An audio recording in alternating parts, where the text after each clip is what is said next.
Mesdames, Messieurs, bonsoir, bienvenue sur Africa Télévision. Merci pour votre fidélité. Ce soir, dans votre émission politique, le débat législatif annoncé, quel enjeu avec Monsieur Chekne Kamara, président de la plateforme Les Bâtisseurs. Monsieur Kamara, bonsoir et bienvenue. Bonsoir, Monsieur Dissa. Merci à vous d'avoir accepté notre invitation. C'est moi qui vous remercie. Merci beaucoup.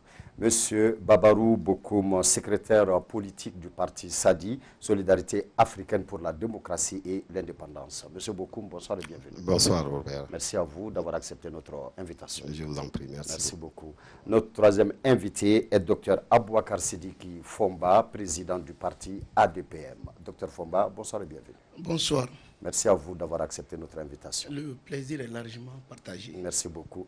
Et enfin, notre quatrième invité est Dr Modibo Soumaré, président de l'URP, Union des Patriotes pour la République. Dr Soumaré, bonsoir et bienvenue. Bonsoir, M. Dissa. Merci à vous d'avoir accepté notre invitation. C'est un plaisir. Merci beaucoup. Dr Soumaré, pouvez-vous nous parler du bien fondé de la tenue de ces législatives au Mali en cette période d'insécurité? Merci, M. Dissa. Et je voudrais dire d'entrée de jeu que depuis un certain nombre d'années, nous avons eu des reports successifs et interminables. Et aujourd'hui, d'aucuns se plaisent à dire que les députés n'ont plus de mandat. Ils n'ont pas tort, forcément tort. On a attendu une pacification hypothétique du centre et du nord. C'est vrai qu'il y a une accalmie à un certain moment, mais à présent, on n'a pas vu le bout du tunnel. Pour autant, est-ce qu'on doit indéfiniment prolonger le mandat des députés? Nous, à l'URP, nous disons non. Nous pensons qu'il fallait aller à ces élections et renouveler le mandat, malgré les difficultés. Et il n'y a pas d'élection parfaite, même dans les pays où il n'y a aucune insécurité. Donc, aller à ces élections et renouveler le mandat, et renouveler le personnel au niveau de l'Assemblée nationale et continuer à faire face aux agresseurs de notre pays. Telle est notre option et c'est ce que nous partageons. Merci beaucoup, Dr Soumaré. Monsieur Bokoum. Merci. Je pense que je dis déjà bonsoir à tout le monde. Et c'est aussi l'occasion de présenter mes meilleurs voeux à tout le monde parce que c'est ma première émission depuis l'année 2020. Ah, d'accord. Et je pense que je souhaite bonne heureuse année aux Maliens, à tous ceux qui nous regardent ici et ailleurs.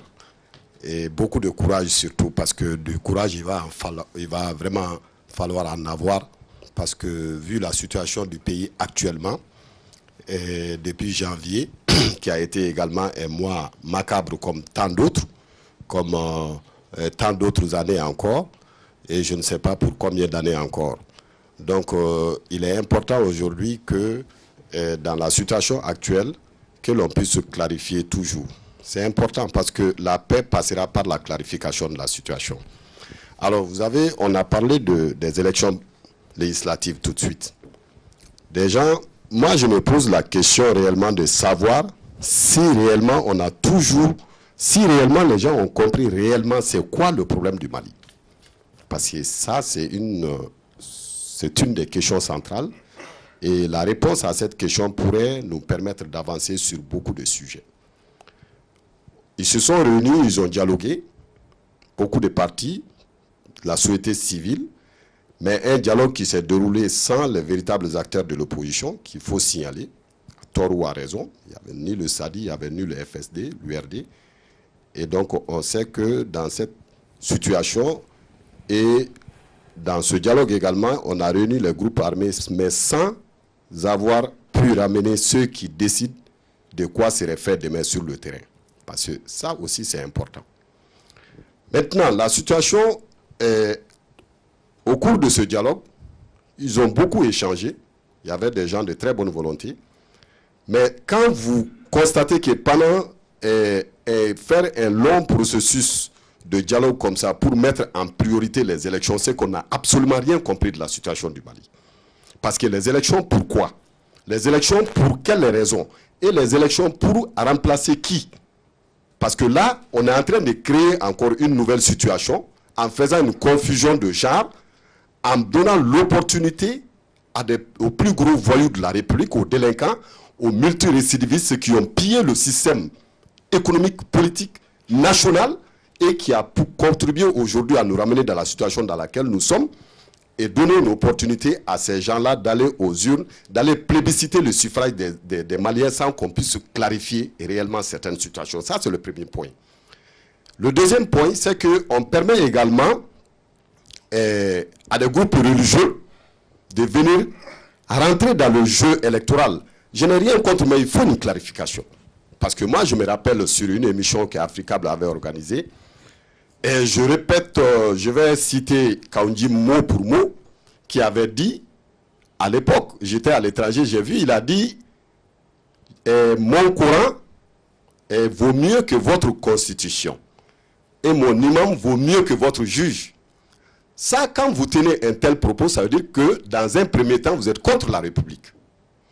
Et cette élection, c'est dans le cadre de renouvellement des institutions de la République. Alors, dans ce cas également, il va falloir de la clarification pour qu'on puisse au moins savoir qui est-ce qu'on va donner le pouvoir du peuple, à qui on va donner le pouvoir du peuple. Ça, c'est central. Donc, pour vous Donc, pour moi, aujourd'hui, la situation, c'est que l'élection n'avait aucune opportunité d'aller vite fait à l'élection, parce que ce n'est pas le problème du Mali. Le problème du Mali aujourd'hui, c'est la justice sociale. C'est un problème de démocratie.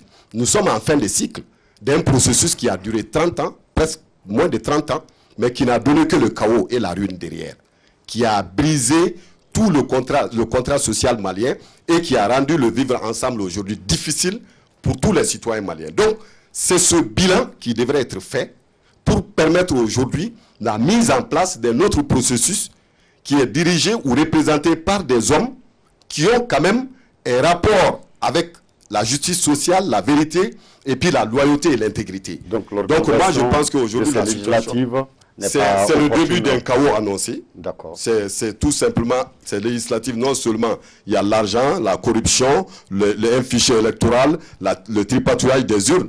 Nous avons prévenu, moi, au niveau du parti, c'est-à-dire nous avons prévenu depuis 2012. Nous sommes ce n'est pas de dire tout simplement que ce n'est pas un manque de modestie.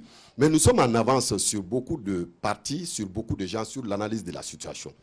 Et Camara avait dit une fois ici que il avait cité Confucius, qu'il était indécent de montrer ses 5 doigts. Je me rappelle bien, vous l'avez dit. Mais cela est valable dans un pays où on fait la différence entre ce qui est décent et ce qui ne l'est pas.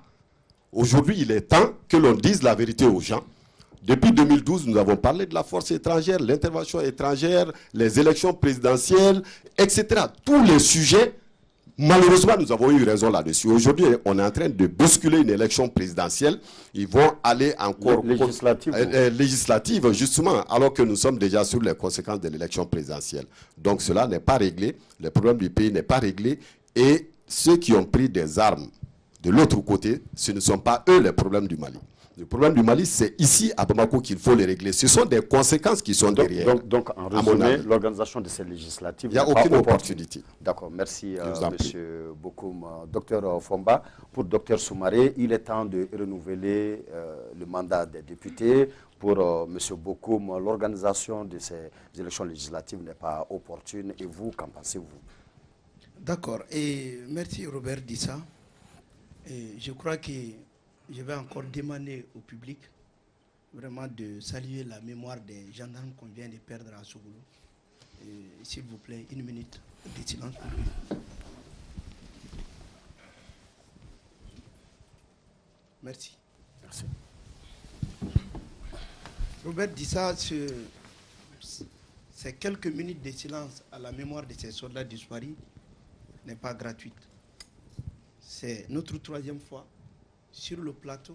À chaque fois, nous nous réveillons vraiment pour saluer la mémoire de ces soldats qu'on a perdus. C'est pour dire combien de fois l'insécurité est grandissante. C'est pour dire, est-ce aujourd'hui, ceux-là qui ont organisé Miss ORTM, qui se sont moqués de la mort de nos soldats, ne vont pas mieux que ceux-là qui souhaitent organiser des élections législatives pour encore augmenter le nombre de morts. pour encore augmenter le conflit social. Je ne comprends pas, on vient de quitter un hold-up électoral en 2018 tout près.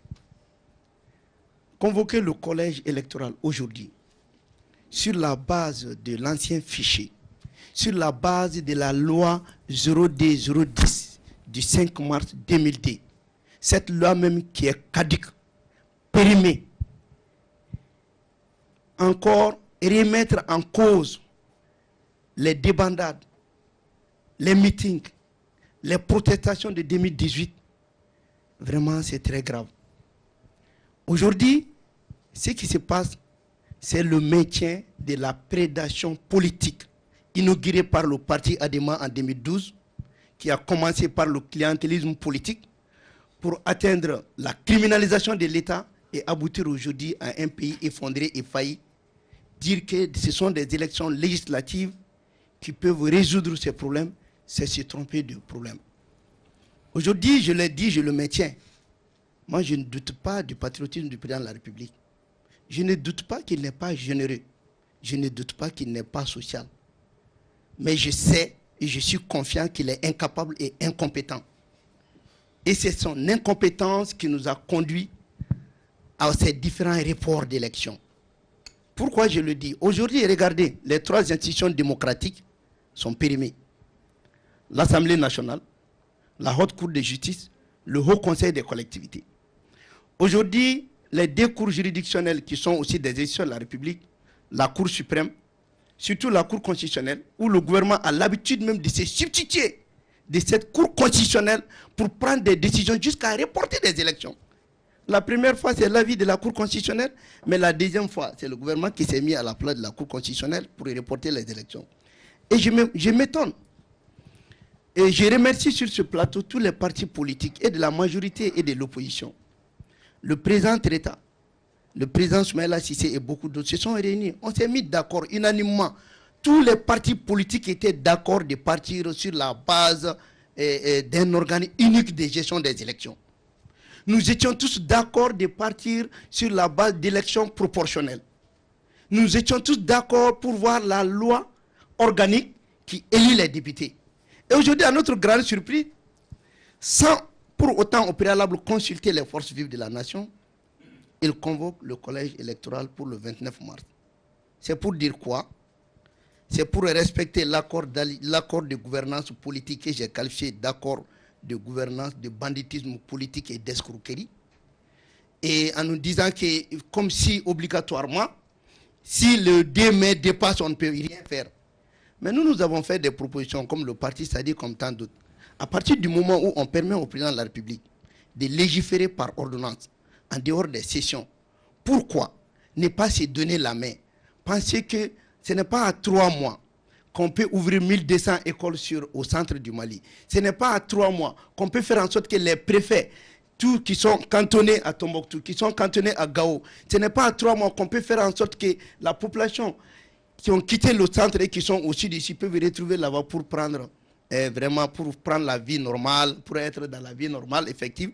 Donc on s'est dit, il faut permettre au président de la République de prendre l'ordonnance dans l'article 74 de la Constitution, qui est très clair.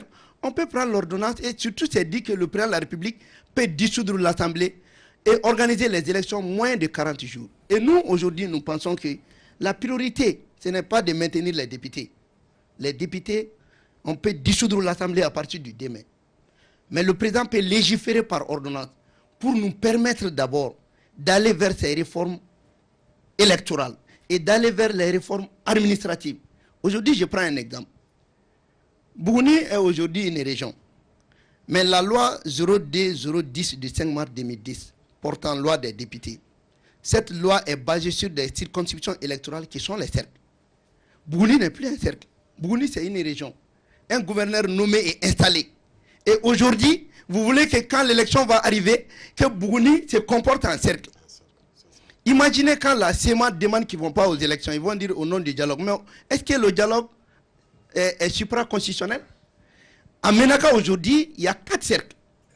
Les sous-préfets sont installés, nommés et installés. Les arrondissements sont là, pleins, tout est clair. Pourquoi aujourd'hui on peut permettre à Ménaka, en tant que région, d'être un cercle pour choisir seulement un seul député, mais en violation de cette même loi. Donc vous allez vous rendre compte, même la loi sur laquelle le gouvernement est en train de se baser pour organiser ces élections, cette loi est caduque. Ça ne nous permet pas de sortir. Et nous recommandons seulement, ce n'est qu'une petite question de loi organique. Il faut prendre la loi organique, modifier avec les partis politiques, voir qu'est-ce qu'on veut.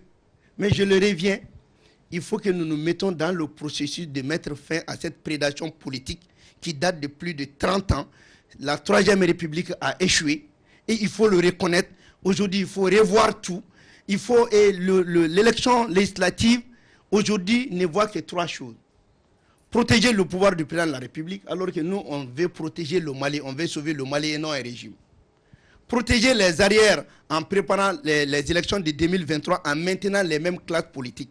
Et troisièmement, faire en sorte que ces députés qui sont impliqués dans les affaires de délit, les protéger. Et vous voyez, même ceux qui sont en prison, se permettent de se présenter aux élections. Ce n'est pas condamné, ils veulent se présenter. Ils ne sont pas condamnés d'abord. Mais vous voyez déjà, c'est une manière de dire au peuple malien que voilà, qu'ils veulent profiter de ce manteau impérial des députés pour se protéger contre la justice. Donc pour vous aussi, ces élections non, ce n'est même pas moi. L'ADP m'a dit clairement qu'on ne va pas participer à ces élections. D'accord, nous allons évoluer dans le débat. Merci, Dr Fomba. Monsieur Camara, et pour vous, ces élections sont-elles opportunes ou non? Merci, Monsieur Dissa. Je commencerai par remercier Africable pour la qualité des thématiques choisies et aussi des débats. Très sincèrement, cette chaîne est à encourager parce que... Oui, ça va, on vous entend. Voilà, parce que les thématiques que vous choisissez sont toujours non seulement d'actualité, mais aussi pertinentes. Et les discussions qui s'effectuent autour de ces thématiques-là permettent à notre peuple d'être éclairé. Et ça permet aussi aux acteurs de clarifier leur position. Pour ma part, depuis Montesquieu au XVIIIe siècle, le pouvoir est fondé sur 3 piliers essentiels. Ceux qui légifèrent, à savoir les députés, c'est de ça qu'on parle aujourd'hui, ils ont un rôle législatif, mais aussi un rôle de contrôle de l'action gouvernementale. Ceux qui gouvernent, n'est-ce pas, c'est-à-dire ceux qui exécutent les décisions publiques, le gouvernement, et ceux qui jugent.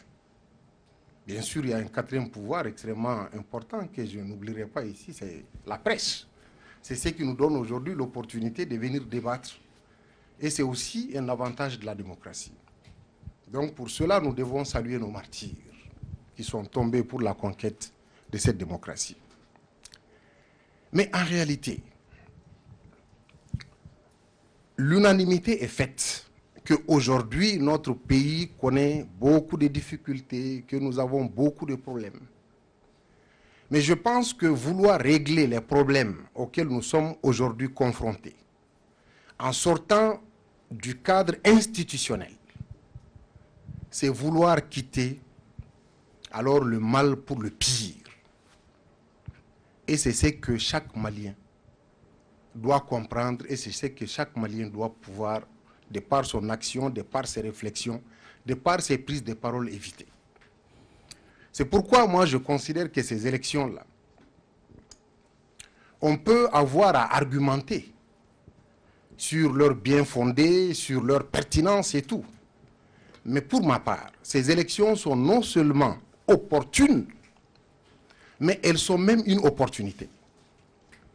Elles sont une opportunité pour tous ceux qui pensent que le pouvoir législatif n'a pas véritablement joué le rôle qui est le sien dans cette période critique de l'histoire de notre pays. C'est une occasion pour notre peuple de renouveler le personnel législatif, de sanctionner les députés incompétents, de renvoyer les fainéants à la maison. C'est aussi pour une occasion, véritablement, pour les acteurs politiques et les forces vives de la nation, de prendre la parole pour mobiliser les énergies dans le sens positif, pour informer, pour éduquer. C'est un rendez-vous, n'est-ce pas, entre le peuple et ses dirigeants. Mais il est clair qu'en démocratie, comme on le dit, vox populi, vox dei, la voix du peuple et la voix de Dieu. Donc, s'il est vrai que quelque part, les attentes ne sont pas comblées au niveau de l'Assemblée nationale, s'il est vrai que quelque part, les Maliens n'ont pas senti leur Assemblée prendre la part qui lui revenait de droit en cette période critique-là, je pense que le peuple a l'occasion de sanctionner ceux qui doivent être sanctionnés. Je pense aussi que les hommes politiques ont l'occasion de dénoncer les insuffisances, les tares, les limites, n'est-ce pas, de cette Assemblée-là. Donc pour moi, c'est une opportunité inouïe à saisir. Et je termine sur ce point. Je pense que si nous avons une Assemblée avec des députés qui ont la mesure de leur mission, qui ont le patriotisme et l'engagement pour servir la nation, d'une part, et d'autre part, si nous avons une justice impartiale, décidée à dire le droit et rien que le droit, il y a beaucoup de dérives, beaucoup de dérapages, beaucoup d'injustices qui seraient évitées dans ce pays. Donc pour moi, les Maliens doivent aller à ces élections de manière hardie, de manière volontaire, de manière engagée. Les gens doivent sortir et voter massivement pour que les meilleurs enfants du pays puissent représenter notre pays dans son assemblée. Merci beaucoup. Merci, monsieur Camara. Mesdames, messieurs, je vous rappelle que vous suivez l'émission politique Le Débat d'Africa Télévision qui ce soir porte sur le thème législatif annoncé, quel enjeu. Et notre association invitée ce soir est l'association des jeunes dévoués pour la paix de la cité de Ntabakoro, dont le président aussi est là ce soir, monsieur Bourama Gimbala Sibi, jeune de cette association. Vous pouvez vraiment vous applaudir. Merci à vous d'être de notre ce soir. Docteur Soumaré, alors, vous avez parlé qu'il était temps, vous avez dit qu'il était temps alors, de renouveler ces parlements. Alors, qu'est-ce que nous pouvons attendre? Qu'est-ce que nous pouvons attendre de ces nouveaux députés que les actuels députés, en fait, n'arrivent pas à nous donner? Merci, M. Dissa. Et je m'estime intelligent. J'aime mon pays. J'ai perdu des camarades pour l'instauration de la démocratie dans notre pays. Je suis de la majorité présidentielle. Je ne suis pas pour qu'on concentre tous les pouvoirs dans les mains d'une seule personne. J'estime que dissoudre l'Assemblée nationale et laisser le président tout gérer, dirigé par ordonnance, après, on va retourner pour lui dire que c'est un dictateur. Et surtout, quand on le considère comme incompétent. Surtout quand on le considère comme incompétent. Maintenant, je regarde de près tous ceux qui se sont battus pour qu'il y ait le dialogue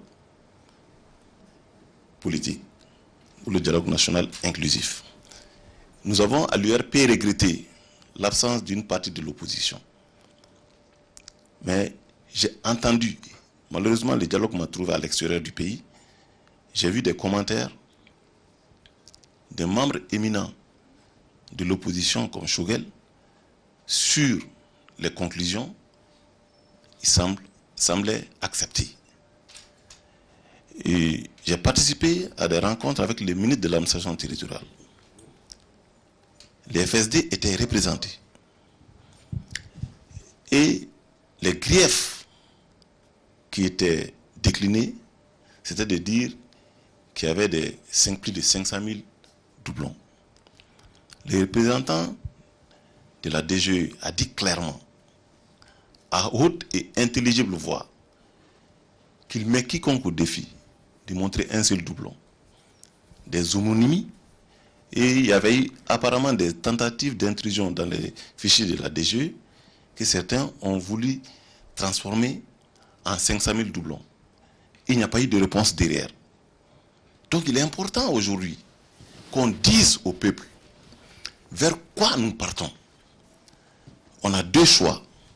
Alors, continuer à prolonger de façon indéfinie les mandats des députés, c'est pourquoi je suis contre et mon parti est contre.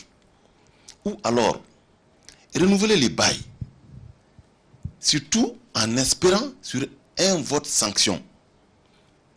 Comme l'a dit mon collègue, que les meilleurs soient applaudis, soient renvoyés au niveau de l'hémicycle. Nous, à l'URP, on connaît notre position. Nous avons dit, je suis d'accord avec les camarades Bokoum, que les religieux doivent prendre une distance par rapport à la chose politique. On l'a dit et répété depuis plus de 10 ans, 15 ans. Il suffit de faire un tour sur Google pour voir les déclarations de l'URP sur cette question. Je ne crois pas qu'il y ait un seul parti au Mali qui se soit aussi prononcé là-dessus, plus que nous, parce que nous avons dit même que pour le dialogue national inclusif, il fallait renforcer la laïcité républicaine. Il est important aujourd'hui qu'on travaille à ce que ces élections aient lieu. Qu'on travaille à ce que les listes, en tout cas pour ce qui est pour l'URP, nous allons proposer des choses qui vont faire de l'innovation. On va prendre des personnes, on a déjà choisi des personnes qui aiment ces pays, qui ont de la valeur. Je ne suis pas fier qu'on me dise que dans l'Assemblée nationale de mon pays, que 70% ou 60% n'ont pas le niveau bac. Ce n'est pas faire insulte à ceux qui n'ont pas été à l'école. Mais j'estime que celui qu'on choisit pour légiférer doit être capable de légiférer. J'ai des amis qui sont partis au nom du ministère des Finances, qui ont rencontré des députés qui semblaient être des élèves parce qu'ils ne comprenaient même pas les terminologies qui étaient utilisées. Comment ils peuvent juger la loi des finances? Donc il est aujourd'hui important et urgent qu'on travaille à rehausser le niveau du débat au niveau de l'Assemblée nationale. C'est à cela que nous on attend et c'est vers ça que nous on part, parce que nos candidats vont présenter des programmes clairs et nets et nous allons être porteurs de lois qui vont faire du bien dans ces pays. Et j'estime que c'est important et nous on n'oublie pas que nous sommes dans un état d'insécurité. Mais si on arrête tout, on va aller peut-être jusqu'en 2030 sans faire d'élection. Faisons extrêmement attention. Il y a des pays comme l'Afghanistan, comme l'Irak, sont dans cette insécurité depuis des dizaines d'années. Allons-nous attendre indéfiniment et refuser de laver notre visage parce qu'il y a l'insécurité? C'est de faire cadeau justement à ceux qui veulent l'instabilité du pays. Tout le monde, on sait très bien que mois de novembre, mois de décembre, il y avait une accalmie. Il a suffi que les élections soient annoncées, que maintenant il y ait des attaques. On ne doit pas justement suivre ceux qui veulent semer les désordres dans ces pays. Si on les suit dans ce sens, ça veut dire que nous-mêmes, on va être à la limite des idiots utiles pour ceux qui nous agressent. Merci, Dr Soumaré. Monsieur Bokoum, sommes-nous sûrs que ces élections législatives pourront se tenir dans toutes les circonscriptions électorales au Mali? Si oui, ça, c'est sûr que c'est hors de question. Ceux qui organisent le savent et tous les Maliens savent cela, que ce n'est pas possible, que ça s'organise partout. Et d'ailleurs, vous savez, c'est leur position, l'explication qu'ils sont en train de donner est révélateur de la contradiction qui nous oppose justement. Parce que on est sur un problème de diagnostic en fait. Parce que depuis bien sûr Montesquieu, c'est les pouvoirs, c'est vrai. Mais depuis 1968 au Mali, le Parlement malien n'a jamais apporté quelque chose de concret dans la vie des Maliens. Depuis 1968 à nos jours. C'est une chambre d'enregistrement. Bon, ça c'est un premier point. Deuxièmement, c'est que quand tu reprends la situation, je l'expliquais tantôt, que le problème ce n'est pas l'insécurité. Parce que c'est ça notre contradiction. Parce que vous voulez faire l'élection, défier les règles disant que l'insécurité, il faut se laver les yeux, même si ça se... Voilà, même si vous avez des yeux crevés, comme le dit mon camarade. Mais en réalité, le problème du Mali, ce n'est pas l'insécurité. Le problème du Mali, c'est qu'il est tenu en otage par un groupe de racailles politiques. Il faut dire les mots tels qu'elles sont.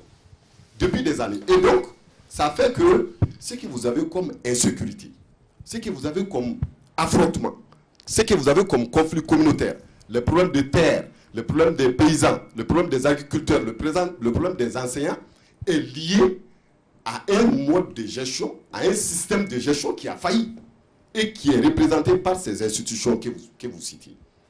Donc, moi, je trouve qu'il ne faille pas forcément aller dans ce même sens pour persister dans l'erreur ou vouloir rectifier dans l'erreur avec ces institutions qui sont obsolètes.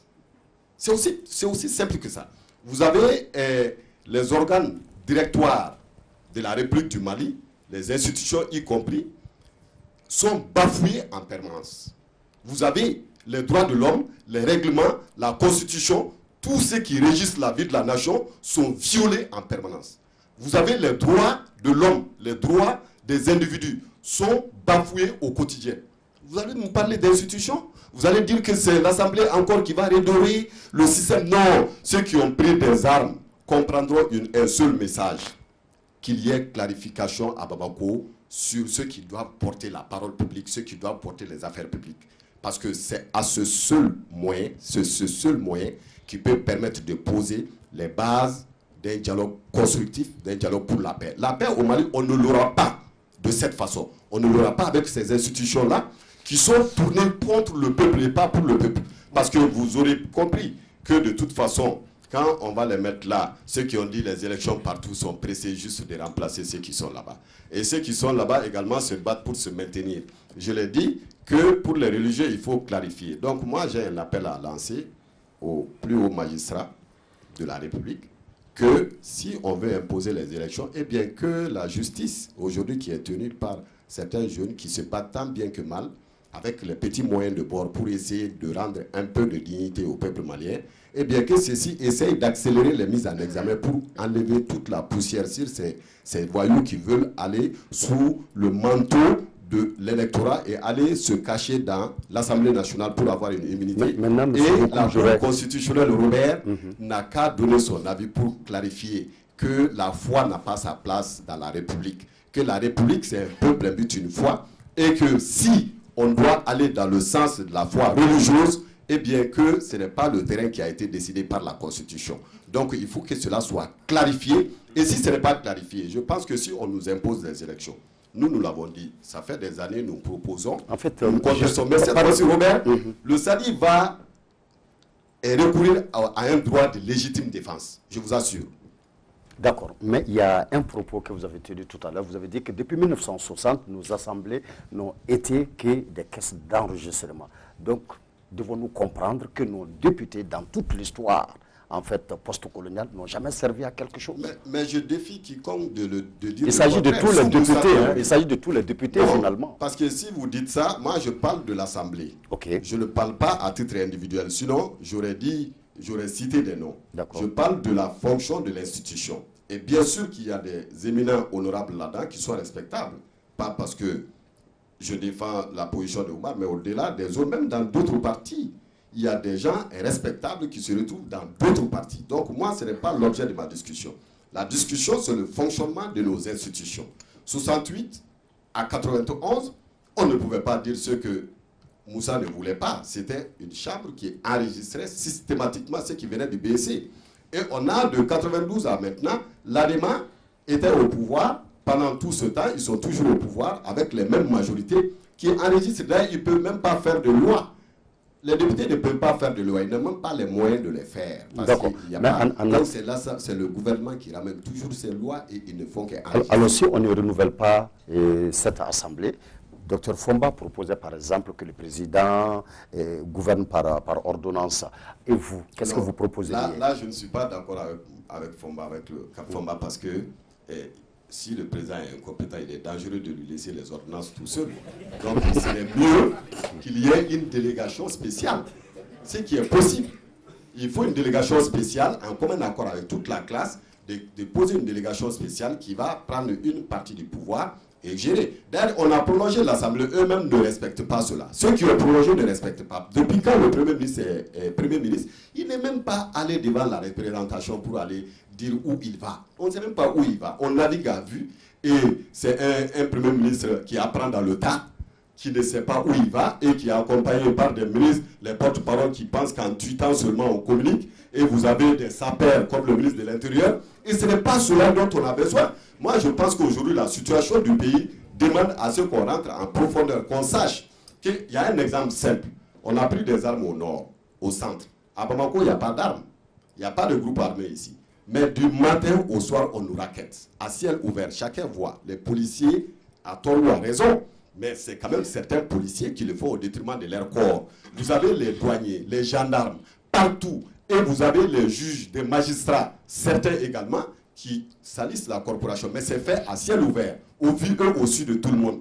Et si on veut un État juste, pourquoi on ne l'applique pas à Bamako comme champ d'expérimentation, ou à Koutchala, ou à Kaï, où il n'y a pas de groupe armé? Ils sont impliqués à détourner l'attention des Maliens sur Kidal. Ce n'est pas Kidal le problème du Mali. Le problème du Mali, c'est ceux qui gouvernent, qui ont pris ce pays en otage. Donc, si aujourd'hui on voulait même lancer un processus de paix, il était simple de faire de Bamako un cas d'école d'ordre, de justice et d'égalité. À Bamako, c'est le désordre du matin au soir.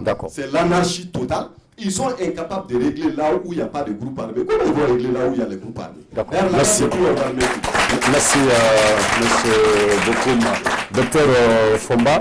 Docteur Fomba, alors, nous allons quand même constater une situation. Il y a une situation qui est là. Nous avons beaucoup de partis politiques alors qui partent à ces élections. Beaucoup de partis politiques. Que ce soit des partis politiques de la majorité, des partis politiques de l'opposition. Alors, qu'est-ce que vous, en tant que non-partant finalement à ces élections, avez-vous à dire à tous ces partis politiques qui partent à ces élections? D'accord, merci Robert. Avant de répondre à ta question, je vais réagir un peu à la citation liée à Montesquieu. Je crois que le Mali, la démocratie malienne n'est même pas à comparer aux idéologies de Montesquieu. C'est une insulte envers lui. Vous voyez déjà un Premier ministre qui déclare qu'il faut une majorité confortable au président de la République. Sachant bien que c'est le gouvernement qui organise cette élection, et cette déclaration veut dire que les députés ne viennent même pas pour la nation, mais ils viennent défendre le président de la République. Et cette déclaration même prouve qu'ils sont prêts à faire tout, comme Camara le pense, et qui vont essayer de redynamiser, de renouveler. Camara, il n'y aura pas de renouvellement. Je t'assure qu'il n'y en aura pas. Et déjà, tu vois des listes RPM, ADEMA, RPM, c'est les mêmes personnes. Et beaucoup de gens s'empressent à aller à ces élections parce qu'ils ont le financement des partis politiques. Voilà ce que moi, je ne comprends pas. On a un pays qui refuse d'appliquer des textes, mais qui, à un certain moment, utilise aussi le dialogue comme instrument de manipulation pour essayer de faire ce qu'il veut. Voilà, le dialogue vient de dire clairement qu'il faut appliquer l'article 39 des anciens. Aujourd'hui, si nous sommes honnêtes et qu'on est juste au Mali, je ne vois aucune religion, même l'animiste, qui défend l'injustice. Il y a une loi qui est là pour les anciens. C'est leur droit, c'est le statut autonome qui leur donne. Au lieu d'appliquer cette loi, on se permet d'aller voir les religieux aussi. C'est pour ça que je suis d'accord avec Babarou et Dr Koumaré. Nous avons condamné la montée de l'islam militant. On est sorti le 5 avril. Aujourd'hui, à cause de l'école, tout le monde devait sortir.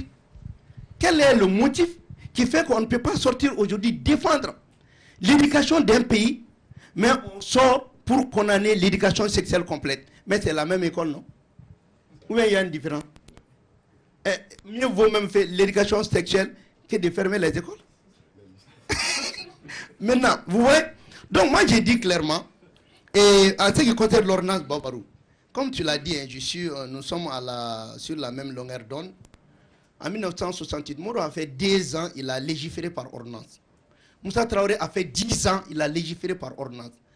Pendant la transition, les 14 mois de la transition, on a légiféré par ordonnance. Quand les députés ne sont pas à l'Assemblée nationale, par habilitation, le gouvernement légifère par ordonnance. Alors, par cohérence, puisque c'est constitutionnel, pourquoi, au lieu d'aller précipitamment, ne pas permettre au président de la République de prendre l'ordonnance pendant 4 mois, c'est-à-dire à un temps bien déterminé, d'organiser ces élections? En ce moment, s'il ne parvient pas à organiser ces élections, mais on va l'imposer une délégation spéciale ou bien une constituante, parce que c'est le maître devant les faits accomplis.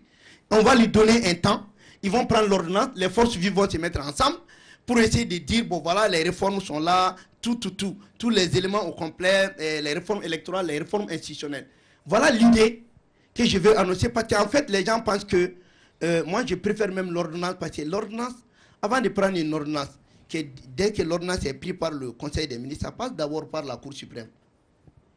Et si c'est aussi à l'Assemblée nationale, après le Conseil des ministres, les projets de loi passent par la Cour suprême qui analyse d'abord la conformité et ensuite ça passe au niveau de l'Assemblée nationale. Donc il y a un principe qui est là. Mais l'avantage de l'ordonnance, c'est quoi? C'est que si le président va prendre l'ordonnance, ça va nous permettre, il va dissoudre l'Assemblée, ça va nous permettre de mettre la main sur ces députés qui sont impliqués dans les salles à faire. Ça va nous permettre également d'organiser sérieusement ces élections. Ça va aussi dissoudre la haute cour de justice, qui ne sera plus une protection pour ces ministres qui sont impliqués dans les affaires. Et quel sera aussi l'avantage de prendre ces ordonnances? C'est constitutionnel. Ça va mettre la pression sur le gouvernement. Parce qu'ils ont reporté, mais ils n'ont rien fait. Donc la pression sera là. On vous donne l'ordonnance uniquement pour vous permettre d'organiser des élections. Et quand le président légifère par ordonnance, il n'a pas le droit de faire la révision constitutionnelle. Non, la révision constitutionnelle, il n'y a pas de question parce qu'il n'y a pas de députés. Alors que nous, le problème aujourd'hui, c'est quoi? C'est qu'ils précipitent pour aller à ces élections législatives en essayant de nommer des députés qui ne seront même pas élus, tout simplement dans l'objectif d'aller à une révision constitutionnelle pour appliquer l'accord d'Alger de partition. Et cette révision constitutionnelle vise quoi? Ils vont enlever tout simplement l'article 118 qui verrouille notre constitution. Ils vont l'enlever et désormais, entre eux là-bas, les loups, comme Babarou l'a dit, c'est des loups, entre eux, ils vont décider, même s'ils vont décider de vendre le Mali, ils vont le faire. Donc dire que nous avons la possibilité de changer cette Assemblée nationale, je dirais que c'est faux. Avec cette loi caduque, avec les 147 députés, ce n'est pas possible. Moi, je suggère, comme à l'unanimité, tous les partis politiques étaient d'accord qu'il faut un organe unique de gestion des élections. Il faut ça. Ça ne demande même pas 1 mois, 2 mois. C'est une question de loi, on prend, on l'applique. Oui, mais comment comprenez-vous le fait que l'écrasante majorité des partis politiques vont partir à ces élections? Bon, je sais, bon, pas l'écrasante. Je crois que beaucoup de partis politiques disent qu'ils vont aller, sachant bien que ça n'aura pas lieu. Mais il faut aussi reconnaître... ils disent quand même qu'ils vont aller. Il faut aussi reconnaître que ces partis politiques vont encore vont décrédibiliser la vie politique. Il y a une certaine cohérence qui doit prévaloir, comme Babarou l'a dit. Aujourd'hui, nous avons mis le fichier en cause. Dans l'ensemble, nous avons tous déclaré qu'il faut aller vers ça. Maintenant, ces partis politiques, pour la plupart, sont en train d'aller pour bénéficier du financement des partis politiques. Hein. Et alors, moi, j'ai dit, si le gouvernement sait qu'on est en difficulté, pourquoi ne pas supprimer ce financement des partis politiques? Il refuse de payer les anciens qui sont en règle par rapport à l'article 39, mais il donne 3 milliards et quelques à ces partis politiques. Pourquoi faire? Il faut supprimer le financement des partis politiques. Si réellement ils ont conscience que nous vivons une difficulté financière. D'accord. Et maintenant, ce que je voudrais ajouter rapidement, oui, c'est qu'en allant à ces élections, c'est d'accompagner la prédation politique symbolisée par le président de la République, Ibeka, en maintenant une relation incestueuse avec la France et la communauté internationale. Parce qu'il faut qu'on arrive à avoir et à construire ce pays, mais ce n'est pas par des élections, parce que nous vivons dans une façade de démocratie. Merci, docteur Fomba. Monsieur Camara, vous êtes partant à ces élections. Alors, dites-nous, qu'est-ce que vous attendez du peuple et des partis politiques? Bon, merci Monsieur Dissa. Heureusement que je suis là aujourd'hui pour éviter que ces deux débatteurs ne contaminent notre peuple à cause de leur pessimisme.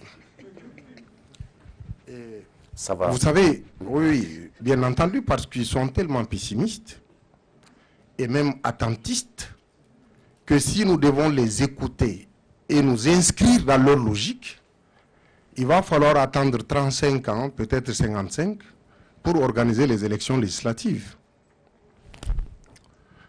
Les problèmes qui sont décriés sont connus. Ces problèmes ne sont pas nés aujourd'hui. Ces problèmes ne trouveront pas leur solution par décret ou par improvisation. Il ne faut pas se leurrer. C'est toujours facile et même très agréable de critiquer le président de la République, de critiquer le gouvernement, de critiquer les institutions. Mais il faut sortir de l'arme de la critique pour aller vers la critique des armes. Approchez le micro. Sortir de l'arme de la critique pour aller vers la critique des armes. Sortir de la théorie, de la spéculation. Sortir de cette velléité à vouloir jeter le discrédit et l'anathème sur tout ce qui se passe dans ce pays. Pour regarder la réalité en face et comprendre que bien aisée est la position de celui qui ne décide de rien. Très sincèrement. Bien aisée est la position de celui qui ne décide de rien. Vous savez, ici, nous devons nous inscrire simplement dans la critique. C'est tellement confortable. Mais j'avoue très sincèrement, et chacun peut le témoigner, moi, je ne suis ni ministre ni directeur de quoi que ce soit. Mais en malien plus ou moins avisé, et avec un certain recul, et en essayant de maîtriser mes passions, mes émotions, en analysant, en observant froidement, calmement la situation de mon pays, je sais que nous avons du chemin à faire. Ce chemin que nous avons à faire est long. Ce chemin est arpenté de difficultés. Mais toutefois, nous sommes condamnés à l'emprunter courageusement, vaillamment. Et si nous devons le faire, nous n'avons aucun intérêt à nous fragiliser davantage.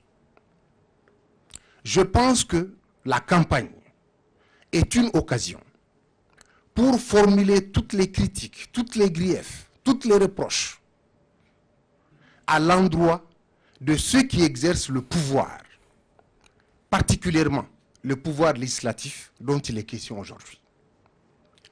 La campagne qui va s'ouvrir est une occasion pour l'ensemble des acteurs, pour toutes les forces vives, pour toutes les organisations, de s'engager dans un débat franc, sincère, constructif, de faire des propositions qui permettront à notre pays d'avoir ses dignes fils comme représentants à l'Assemblée.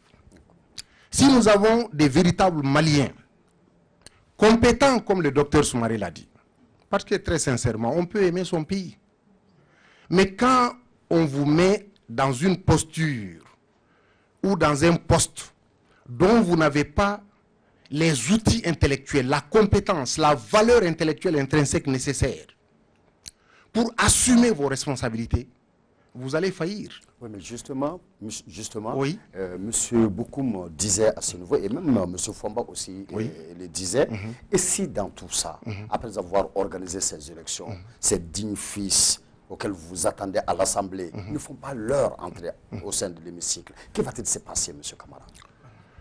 Ce qui va se passer, c'est qu'en fait, je pense que il faut qu'on ait le courage de parler à notre peuple. Et pour une fois, il faut que le peuple écoute. Parce que dans ces tourbillons, dans ce flot d'informations, dans ce vacarme assourdissant, si on ne tend pas bien l'oreille, alors le bruit il risque de l'emporter sur le discours sain et sincère.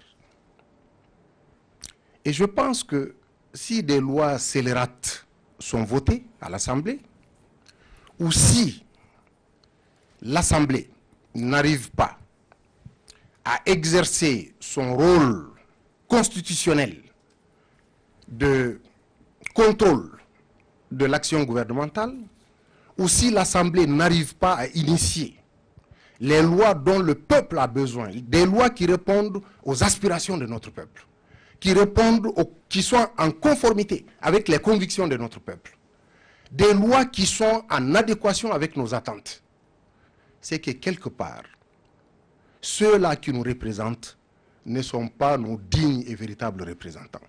Et je pense que notre peuple n'est pas bête. Penser que le peuple malien est bête, c'est faire injure à notre histoire et à notre culture. Mais il faudra que les hommes politiques sortent de la langue de bois, que les leaders, quels qu'ils soient, alors disent les choses telles qu'elles sont et non telles qu'ils le souhaitent. C'est ça, n'est-ce pas, la réalité. Donc, il faut que les débats soient francs, sincères et objectifs. Merci, Monsieur Camara. Mesdames, Messieurs, notre association invitée ce soir, Association des jeunes dévoués pour la paix de la cité de Tabakoro, présentée ici avec le président, Monsieur Bourama Gimbala Sibi. C'est le moment pour Monsieur Iboussi, voilà, de nous animer sa rubrique La parole au public. Iboussi, bonsoir. Bonsoir tout le monde. Donc, bonsoir tout le monde. Aujourd'hui, effectivement, nous avons l'association des jeunes dévoués pour la paix de la cité Tabakoro Logements Sociaux. Ils sont là ce soir. Attendez, prenez-moi ce micro s'il vous plaît. Donc, le président, c'est Bourama Sibi qui est là. Oui, Bourama, tu peux te lever s'il te plaît. Et c'est une association qui a été créée en 2016 et qui a pour but en fait de lutter contre l'insalubrité. Donc ils se battent pour la propriété de leur cité. Et alors ils font beaucoup de journées de salubrité, curage de caniveaux, etc., entretien de l'espace public. Ils font même des ralentisseurs pour les enfants, parce que les enfants, il faut les protéger avec des dos d'âne.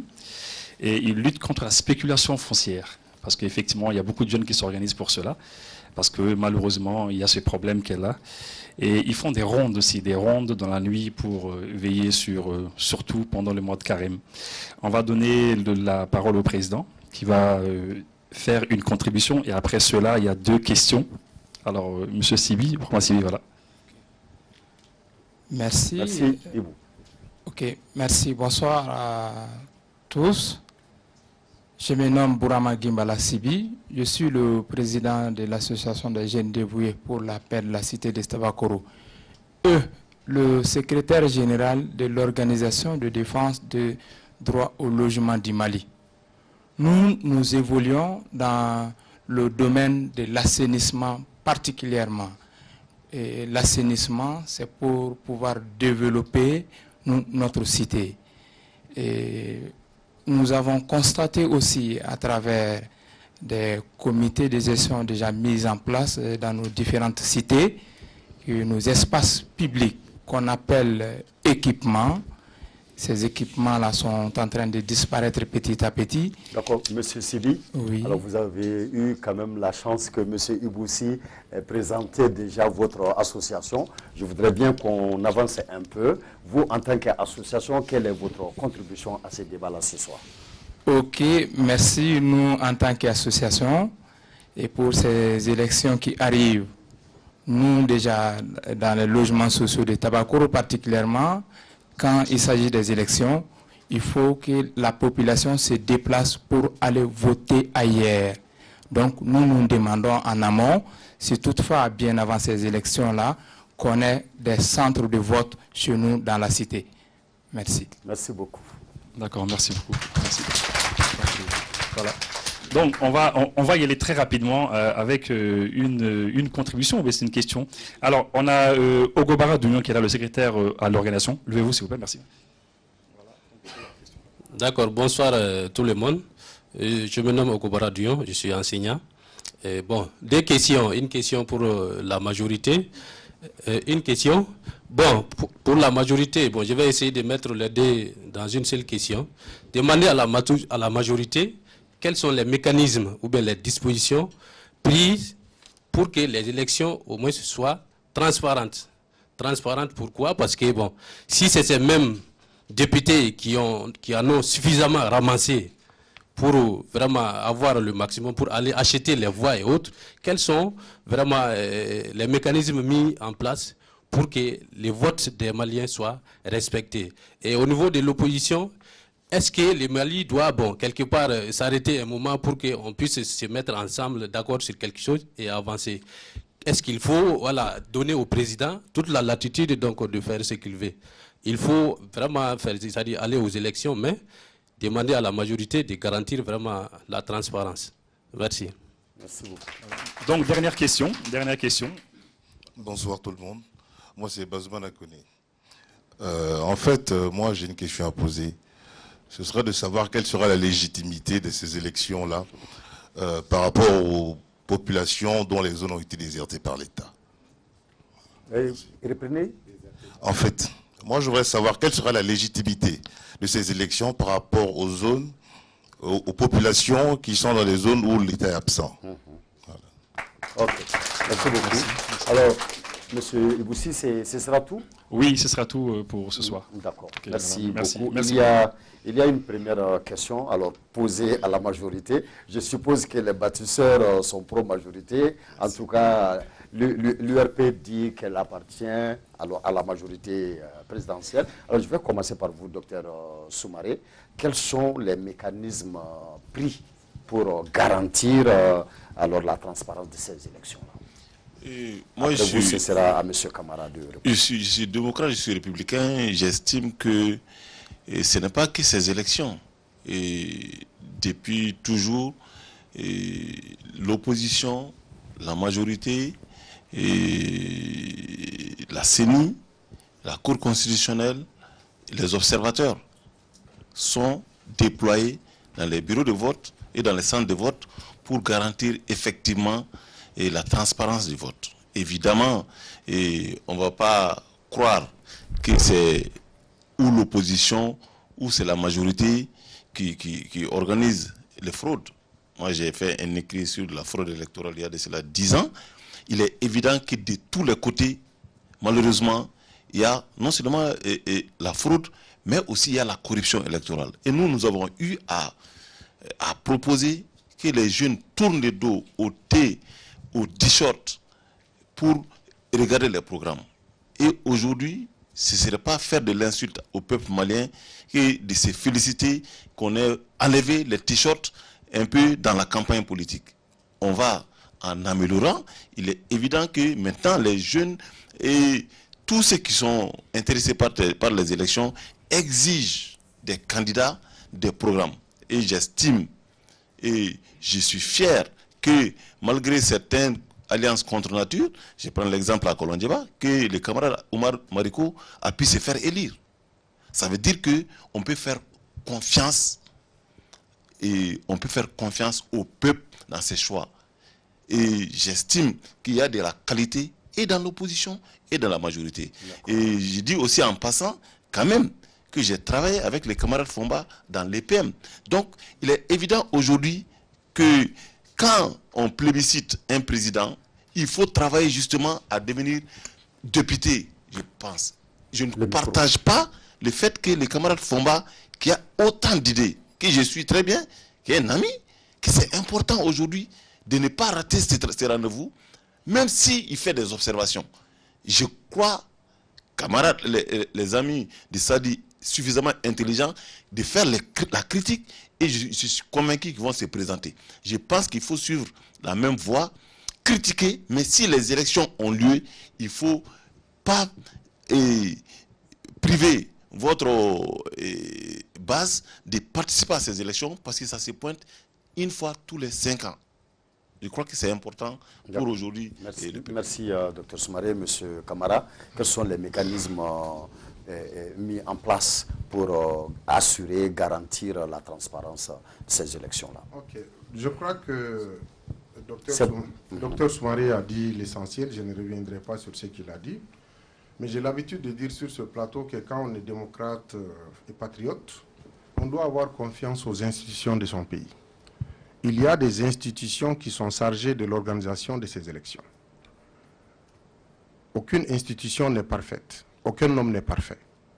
Mais tant bien que mal, nous pensons qu'ils font leur devoir, ils font de leur mieux pour éviter au maximum, pour limiter au maximum la fraude électorale. Mais comme il l'a si bien dit, la fraude, personne, n'est-ce pas, ne peut dire que ça se situe seulement dans un seul camp. Maintenant, ce serait bien dommage que le docteur Oumar Mariko ne soit pas à l'Assemblée.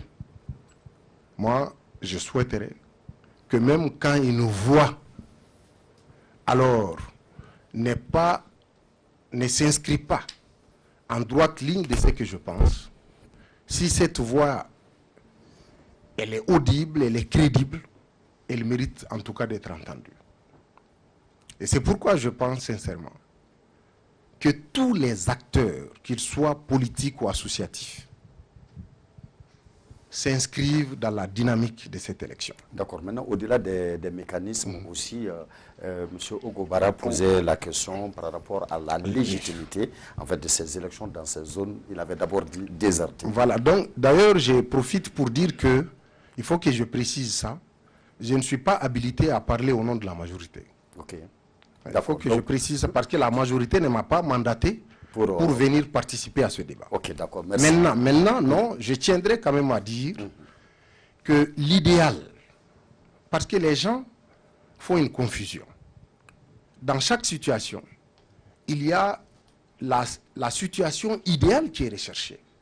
L'idéal est qu'au Mali aujourd'hui, tous les Maliens résident au Mali, que la paix et la sécurité soient là, que toutes les conditions de transparence, d'équité face au vote soient réunies pour qu'on aille aux élections. Mais au-delà de l'idéal, il y a la réalité qu'il faut regarder en face. Et la réalité, c'est que nous sommes dans une situation très difficile, où fort malheureusement, certains de nos compatriotes sont en dehors du pays. Ceci n'est pas souhaitable. Mais cela ne doit pas empêcher la marche vigoureuse de notre peuple vers des lendemains meilleurs. D'accord. Merci, Monsieur Camara. Monsieur Bokoum, une question posée à l'opposition aussi. Alors, le Mali doit-il s'arrêter d'abord pour ensuite penser aux élections? Non. Si j'ai bien compris la question. Non, le Mali est déjà arrêté, Robert. Il est à l'arrêt. Et Camara, il dit Oumar devrait être dans le Parlement. Je te signale que c'est ça la stigmatisation.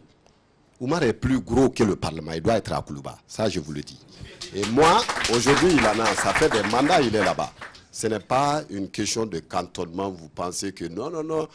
Les gens qui ont de bonnes idées, il faut aller parler. Non, on veut diriger. Donc, il doit aller à Koulouba. C'est nous qui irons au Parlement pour légiférer. Mais c'est les législatives, ce n'est pas les présidentielles. Non, mais c'est pour te dire, de t'expliquer exactement quel est l'esprit de la chose. Maintenant, il a demandé, c'est une question où il demandait pour les centres, j'aimerais juste lui dire qu'ils nous entendent. Ce n'est pas nous qui décidons ici cela, mais ils nous entendent. J'espère bien qu'ils nous entendent et il faudrait dans ce cas revoir qu'ils fassent une démarche au niveau du ministère de l'administration territoriale ou de la délégation des élections pour avoir des informations. Et après, camarade, non, Robert, il dit qu'il faut que le peuple écoute. Ce n'est pas le peuple qui écoute, c'est ceux qui tiennent lieu de pouvoir qui doivent écouter leur peuple. Parce qu'il est temps aujourd'hui qu'on écoute ce que veulent les gens. C'est important. Il faut qu'on écoute qu'est-ce que veulent les gens. Toute la difficulté au Mali aujourd'hui, je vous l'ai dit, ce n'est pas une question d'élection. C'est que les gens refusent d'obtempérer. Ils refusent. Ils refusent à tous les niveaux, mais par plusieurs manières. D'autres ont pris des armes, c'est l'extrême. Mais d'autres à Bamako, par d'autres moyens, par d'autres méthodes, quand même résistent et ils refusent. Ils refusent tout simplement ce tort établi qui ne fait que détruire, qui a bousillé nos vies, qui nous empêche d'aller à l'école, qui nous empêche de nous soigner, qui nous empêche d'avoir des routes, un environnement sain. Voyez les GIE, ils ont dit qu'ils font un travail formidable, mais ce travail n'ira nulle part sans un gros État derrière qui accompagne. Vous nettoyez, vous mettez les ordures où? Ça part, ça revient. C'est pourquoi on a dit aux gens, que ce soit les associations, les GIE, tant qu'on ne vienne pas sur la critique qui consiste à mettre un État viable au Mali, un État au service des gens qui peut accompagner, qui peut réprimer, qui peut, dans la légitimité, il n'y aura pas de paix. La paix, on a parlé de la paix, tu viens d'en parler, et tout le monde en parle. À force d'en parler, vous avez banalisé la paix. Parce que la paix, ce n'est pas des mots, ce n'est pas qu'un mot, c'est des actes qu'on pose en longueur de journée qui ramènent un pays vers la paix. Et ces actes-là, il y a la crédibilité, l'exemplarité, la dignité. Et si vous êtes là aujourd'hui, à gouverner de cette manière, à dire aux gens, non, non, non, allez-y, on va aller faire quoi au Parlement lorsque le Parlement ne sert pas son peuple? Il ne sert pas son peuple. Ces institutions que nous avons aujourd'hui ne servent pas le peuple malien. C'est ce qui fait aujourd'hui que des gens ont pris des armes et vous n'arrivez pas à entendre le message. D'accord, nous allons évoluer dans le débat. Monsieur Fomba, alors réaction. D'accord, moi je crois que comme il a dit, je pense que l'opposition a fait beaucoup de propositions. Hein. D'abord, je viens de faire une proposition pertinente, j'ai dit gérer par ordonnance pendant un bon moment. S'il devient incapable, on va mettre une constituante et même demander son départ. Ça, c'est une proposition concrète qu'on a faite. Donc le pays ne va pas s'arrêter. Demander une démission est démocrate et l'incapacité aussi étant constatée, il faut le faire. Maintenant, par rapport à Kamara, c'est le problème, quand tu dis le peuple, tu me mets à rire quoi. C'est ce peuple-là qui est opprimé, exploité, assassiné par ces dirigeants qui ont du mépris envers ce peuple-là. Et par définition, l'Assemblée, ce n'est que le désir de vivre ensemble. Alors que le peuple, c'est l'ensemble des citoyens qui partagent le bien commun. Le peuple est sain. Le peuple là est sain. Ce peuple aujourd'hui a besoin de quoi? A besoin d'appliquer les lois que les députés ont promulguées. Ça fait combien de temps qu'on parle de la loi 04051 du 23 novembre 2004 portant organisation de la défense nationale qui permet à l'État de réquisitionner. Et vous voyez tout récemment, ils viennent de dire opération Maliko. Alors que ce n'est autre chose que la mise en œuvre de la défense opérationnelle du territoire. Ça fait combien de temps? Ça fait combien de temps qu'ils n'appliquent pas la loi? Quand on applique la loi aujourd'hui, les anciens vont rentrer dès demain en classe. Parce que l'éducation est un droit constitutionnel. Ce peuple a plus de 4 millions de personnes ont faim aujourd'hui. Ce peuple a besoin de manger. Ce peuple a besoin d'être dans des conditions de sécurité. Même à Bamako, qui est en sécurité ici, à part le président de la République? Qui? Donc, moi je pense, Kamara, quand on va parler, il est très beau de faire la poésie. Hein. Moi je suis un scientifique, nous ne sommes pas trop littéraires. La poésie c'est bon, c'est lorsque Lamartine au bord du lac est très bien. C'est lorsqu'il y a la paix. Maintenant nous on est à un niveau où ce n'est plus Lamartine au bord du lac, mais c'est la souffrance du peuple malien. C'est les sortes. C'est fermé. Et on a dit, on fait seul faire des propositions. Et regardez aujourd'hui, le statut autonome que les anciens demandent, c'est eux qui l'ont signé. Ils sont d'accord, c'est dans l'article 39. Mais regardez quand ces ministres sortent, quand le Premier ministre sort, au lieu d'appliquer les lois, il parle transversalement, il dit du n'importe quoi. Appliquez seulement la loi, c'est simple, c'est leur droit. Les enfants sont dehors, c'est leur droit, il faut qu'ils soient en classe. Aujourd'hui, si à l'école publique aujourd'hui, tous ceux qui sont à la charge de l'État malien, avec leurs enfants dans les écoles publiques, pensez-vous qu'on allait faire 2 jours de grève? Non, jamais. Donc le peuple aujourd'hui, Kamara, le peuple veut que tous ceux qui sont payés par le contribuable malien aient leurs enfants dans les écoles publiques. Le peuple veut aujourd'hui que les ministres, tous ceux qui sont au compte de l'État soient soignés dans nos hôpitaux. Voilà ce que le peuple veut. Mais ces élections ne vont pas donner à manger et à boire. Nous ne sommes pas pessimistes. Par rapport à Dr Soumaré, comme vous l'avez dit, on a travaillé ensemble. Mais tu le sais, ce qu'on a décidé ensemble, c'était de partir avec un organe unique. Ce qu'on a décidé ensemble, c'était d'aller avec des élections proportionnelles. On était tous unanimes. Cela ne demande que l'application d'une loi organique. C'est une loi seulement. On appelle les partis politiques, qui est même faisable avant les élections. D'accord. Donc, vraiment, pour dire que nous en avons fait tellement de propositions, l'opposition ne veut pas que les choses s'arrêtent, mais nous avons le droit de défendre le peuple opprimé, comme les enseignants, comme les élèves. Nous avons aussi le droit de donner l'indication. C'est pour cela, chaque fois, nous proposons. Et je vous dis que les belles propositions que vous avez, Dr Soumaré, Kamara, moi-même, on peut espérer aller aux élections, mais n'espérons pas gagner. Et notre position est que ceux qui partent à ces élections, s'ils ne gagnent pas, ils ne doivent pas protester. Parce qu'ils ont vu déjà, c'est clair et net, il n'y aura pas d'élection, c'est des nominations. Merci beaucoup. Monsieur Kamara, vous demandiez la parole? Bon, en fait, c'est bien dommage, hein, parce que moi, je préfère toujours dans les débats prendre un minimum de hauteur. Je suis désolé de parler comme ça, parce que quand il s'agit de s'attaquer aux individus, pour moi, ça ne fait pas prospérer les débats. Il vaut mieux faire une analyse fondée sur la logique des idées. C'est un débat d'idées ici. Il y a bien des choses que je pourrais dire, mais je ne me rabaisserai pas à ce niveau, très sincèrement. Mais ce que je tiens à ce que les uns et les autres comprennent. C'est tellement facile. Moi, par rapport, n'est-ce pas, à l'article 39 des enseignants, j'ai fait un débat à d'autres niveaux où j'ai fait connaître cela. Sans flagornerie, moi, j'ai opté pour l'enseignement. Je suis enseignant de formation, de vocation, et je suis promoteur d'école. Ma vie est dédiée à l'enseignement.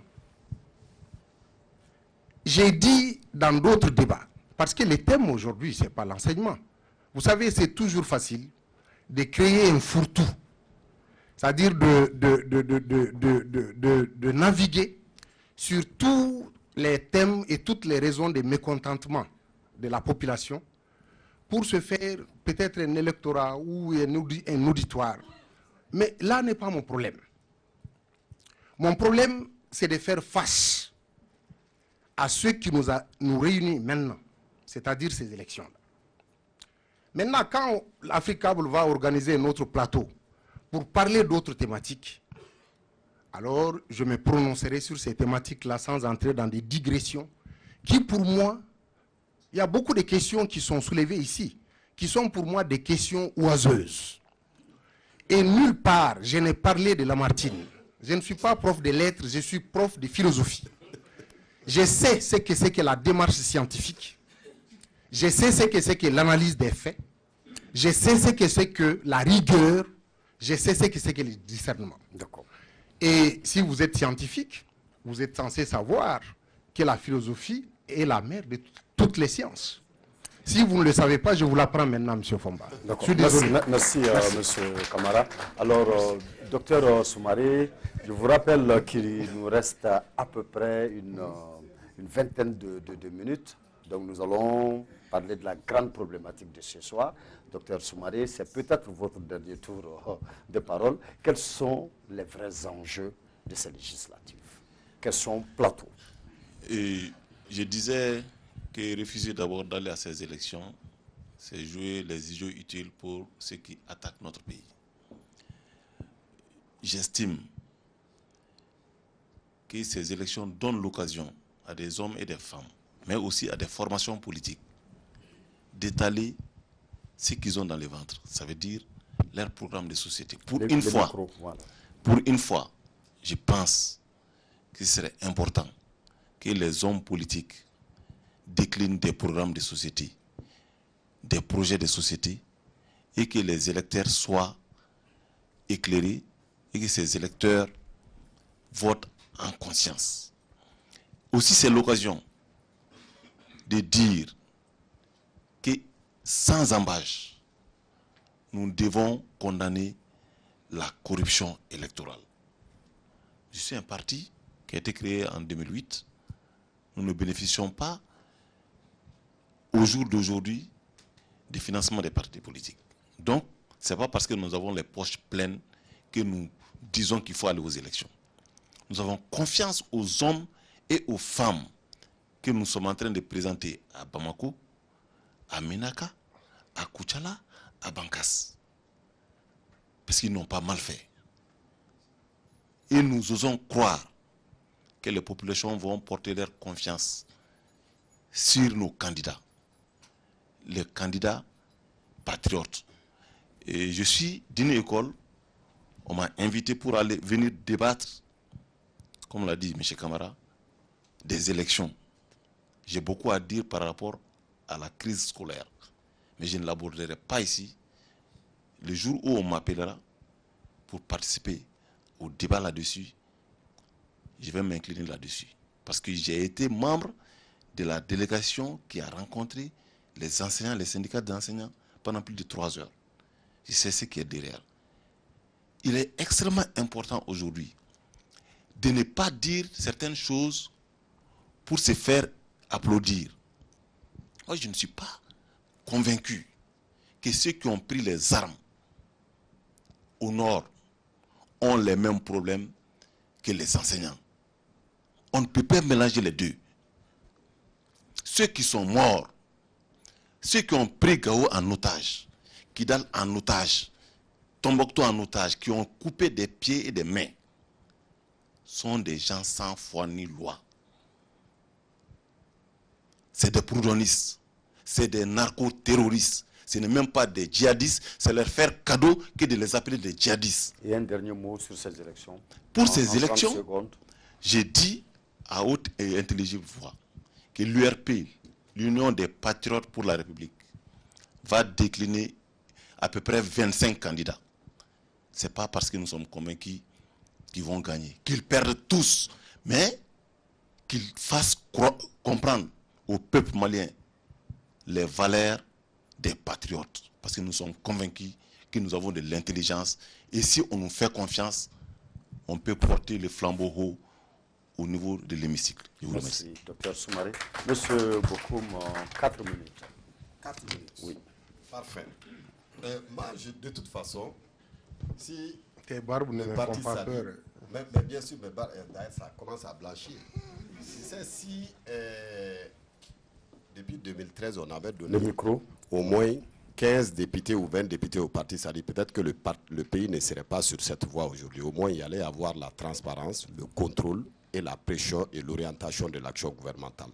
Ça, aujourd'hui, je le dis, s'ils forcent l'élection, parce qu'ils vont tenter de la forcer, je n'y crois pas, personnellement, mais s'ils la forcent, que les Maliens mettent des maximums de députés, en tout cas de Sadi, pour constituer un groupe parlementaire. Ça, ce serait une chose extraordinaire pour le pays. Et maintenant, on a parlé, vous savez, Soumaré, le problème de ceux qui ont pris des armes, moi je ne dis pas que c'est des enfants de cœur, mais ceux qui ont pris des armes ne sont pas pires que ceux qui dirigent un pays et liquider sa santé, son éducation et ses moyens de vie. Ça, c'est extrêmement important parce qu'il y a des méthodes moi, je m'en vais terminer les enjeux de cette élection. Robert, il y a l'enjeu, c'est que dans un premier temps, c'est extrêmement délicat parce qu'on va permettre à ceux qui ont permis cette situation chaotique aujourd'hui de pouvoir se blanchir sans qu'on règle la transparence, les questions de transparence de justice. On va permettre également un précédent en laissant Semas partir sans qu'on puisse clarifier sa position. Les religieux au Parlement, et partir au Parlement, ce n'est pas grave parce qu'ils sont musulmans. Moi, je suis musulman, je le dis aujourd'hui haut et fort, je suis né à Bagdadi, je suis originaire de Djenné.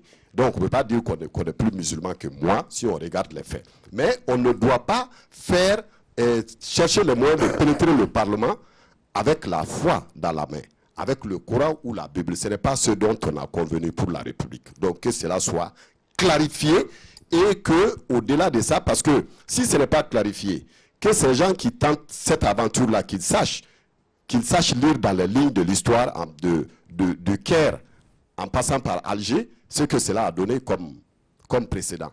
Donc moi, je pense que l'autre enjeu aujourd'hui, c'est peut-être de voir également d'autres jeunes qui vont tenter tant bien que mal de pouvoir venir. Mais moi, je reste pessimiste comme il l'a dit. Mais lui, il risque de souffrir de son optimisme. Parce qu'en fait, je sais pourquoi je dis cela.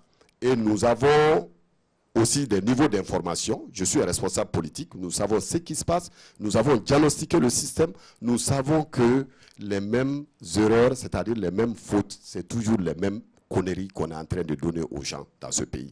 Donc, on va refaire des élections, tripatouiller, mettre ce qu'on veut, parce que déjà, on fait des recoupages. On a oublié la diaspora, parce que vous oubliez que les motifs de changement de l'élection, de repousser les dates, il y avait également le besoin de ramener la diaspora qui vaut une dizaine de millions à l'étranger, qui ont droit à la parole. Et là, on fait fi de tout cela, des découpages, etc. Et qu'est-ce qu'on dit? Moi, j'ai demandé à la majorité. On m'a dit non, on va mettre quelques députés sur place, même s'il n'y a pas eu d'élection dans certaines zones, on les met et après on va faire petit à petit le reste. C'est ça qu'ils ont dit. Donc, en gros, et qui peut aujourd'hui certifier ici que les zones de guerre, que ce n'est pas ceux qui ont des armes qui vont prendre les urnes. C'est eux qui vont gagner, Soumaré. Les gens que vous dénoncez, qui sont les bourreaux, c'est eux qui vont prendre des armes.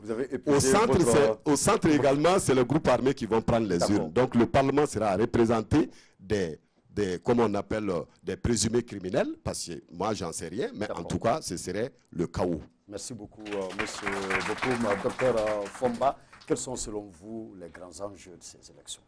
D'accord. Bon, moi, je pense qu'il est bon de préciser ici que personne n'est là pour le populisme. Mais moi, en tant que président des partis, quand on me demande de parler d'élections législatives, ça veut dire qu'on va parler de la vie de la nation, toute la vie. L'école, la santé, tout. Si c'est des députés qui doivent parler de la vie de la nation, ne pas parler de l'éducation ou faire autre chose, si cela est du populisme, les gens peuvent le penser.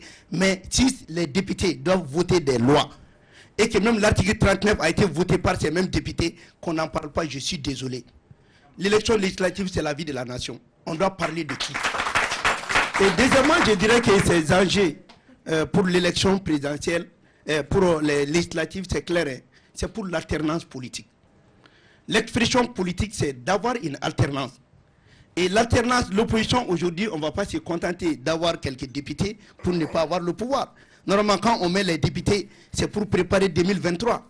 Et alors que, normalement, la compétition doit être équitable, ouverte à tout le monde, pour permettre à tout le monde d'espérer. Et dans ces conditions, on n'espère pas. D'abord, la loi est caduque, les conditions ne sont pas réunies, et tout ce qu'on a dit, on ne les respecte pas. Dans ces conditions, l'ADPM ne participera pas.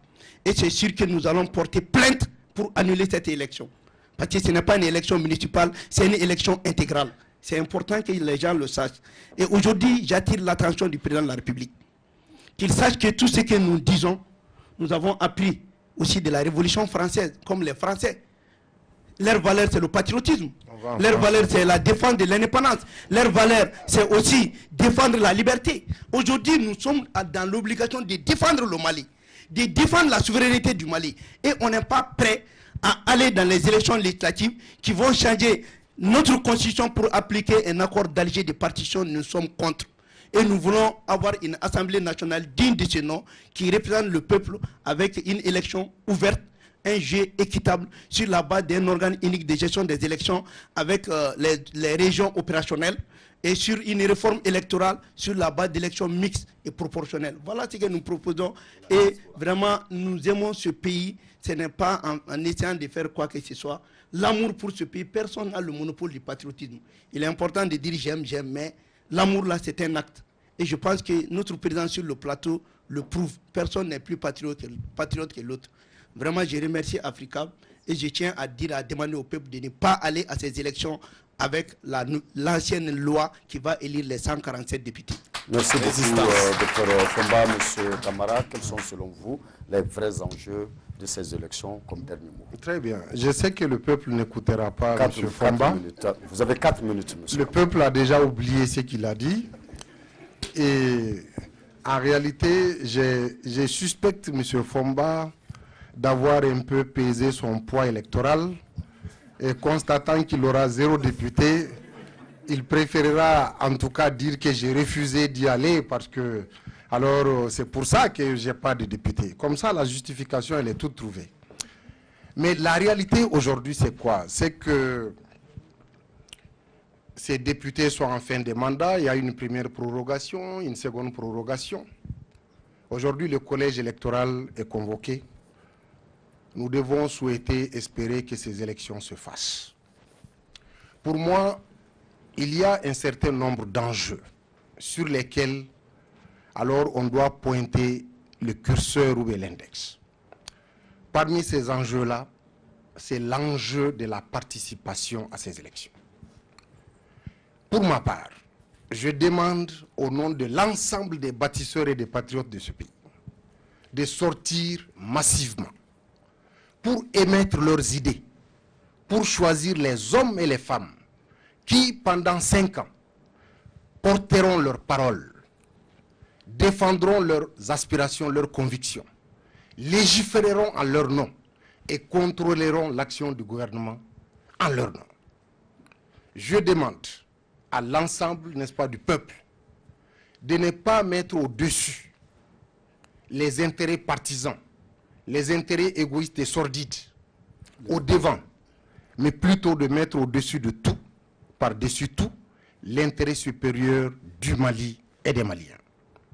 Je demanderai alors à l'ensemble des patriotes de s'investir, de s'engager pour que ces élections se fassent dans la clarté, dans la sérénité, dans la transparence Et enfin, je demanderai à l'ensemble des patriotes et des bâtisseurs à s'engager à faire en sorte qu'une véritable transition générationnelle s'opère dans ce pays. Parce que notre classe politique, pour une large partie d'elle, alors est vieillissante. Ce vieillissement n'est pas que physique, il n'est pas que chronologique, mais il est même idéologique.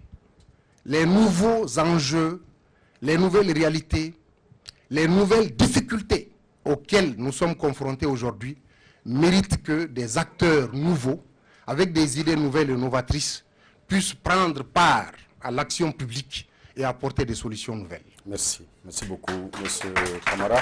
Voilà, monsieur, je vous rappelle le chef de que file de l'opposition aussi pourrait changer. L'Africable Télévision et le thème de ce soir législatif annoncé. Quel enjeu avec comme invité monsieur Cheikhne Camara, président de la plateforme Les Bâtisseurs. Vous pouvez l'applaudir. Hein.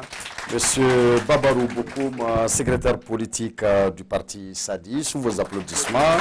Voilà, docteur Aboubakar Sidiki Fomba, président du parti ADPM. Docteur Modibo Soumaré, président du parti URP également, sous vos applaudissements. Et vous, en tant que membre de l'association des jeunes dévoués pour la paix de la cité de Tabakoro, merci à vous, applaudissez-vous. Voilà, mesdames, messieurs, ceci mettra fin au débat de ce soir. Nous nous donnons rendez-vous dimanche prochain pour un autre débat politique. D'ici là, portez-vous bien et passez une excellente semaine de travail. Au revoir. Merci.